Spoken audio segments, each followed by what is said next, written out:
Teraz si ukážeme, potom ako sme si založili nový spis inej agendy, čo znamenajú tieto ďalšie dve záložky, čiže úkony a úlohy. Založili sme si nový spis, ktorý je zatiaľ prázdny, môžeme si naplánovať nový úkon alebo novú úlohu, takže ukážeme si aj. Nová úloha je niečo jednoduché, nie je zviazaná na odmenu, ide o banálnu vec, nie ide o úkon právnej služby, s ktorým ráta vyhláška 655 2004, čiže bude to nejaká banalita, ako napríklad priniesť podklady. Chceme to spraviť už hneď 28. Dohodli sme sa na 10.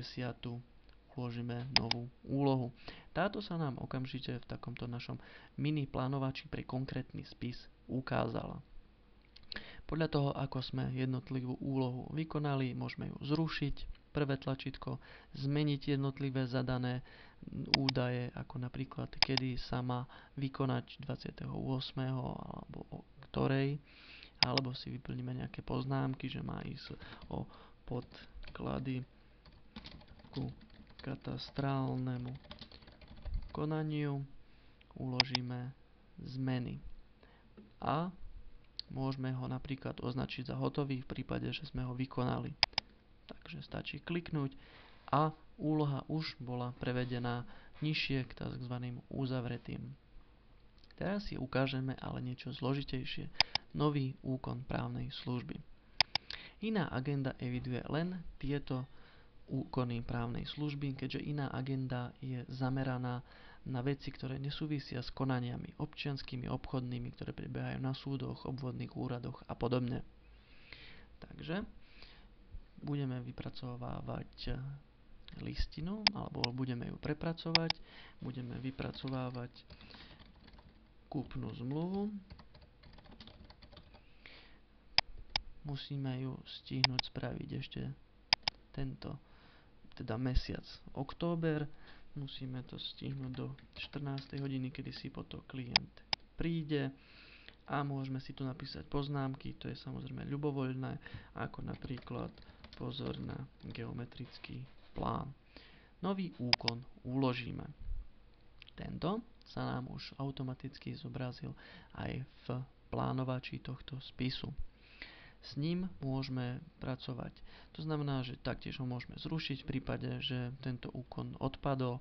Môžeme zmeniť jednotlivé veci, ako napríklad poznámky, v prípade čas, kedy si potom príde a podobne. Ak sme nič nezmenili, klikneme na naspäť, alebo ho uložíme ako za vykonaný. Ukážeme si to.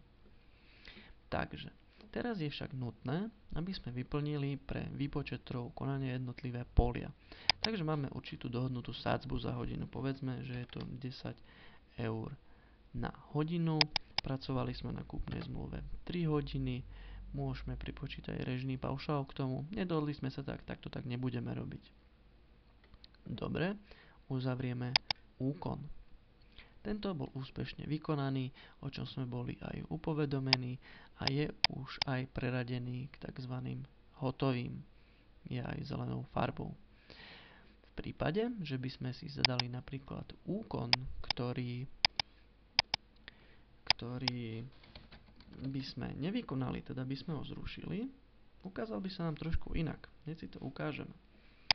Takže mali sme napríklad naplánovaný úkon na dnešný deň, a to na poradu, ale táto sa neuskutočnila, lebo neprišiel. Klikneme na zmazať, potvrdíme to a je priradené k tzv. Uzavretým, ale je sivou farbou. To je práve ten rozdiel.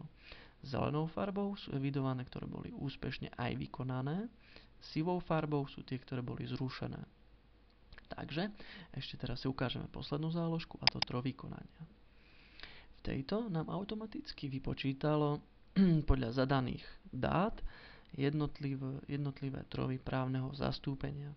Takže jednoducho spočítalo, že sme pracovali na tom 3 hodiny, máme dohodnutých 10 eur na hodinu, čo je potom tak, a to ako tu vychádza. Keďže sme si nastavili v nastaveniach, že sme platcom DPH, Lektis automaticky pripočítava DPH k uvedenej odmene. Od 1.6. už i z náhrad. V prípade, že chceme vedieť viac, stačí si kliknúť na túto záložku a vám ukáže aj jednotlivý postup, ako sa k tomu Lectis dopracoval pre kontrolu, že či bol postup správny. Taktiež máme ukázané, kto zadal niektoré jednotlivé údaje pre výpočet. Môžeme samozrejme si tu ukázať jednotlivé prijaté zálohy, si môžeme evidovať, napríklad, že sme 500 eur ako prijatú zálohu dostali, súdne poplatky a ostatné náklady, tak ostatné náklady sme mohli mať 10 eur.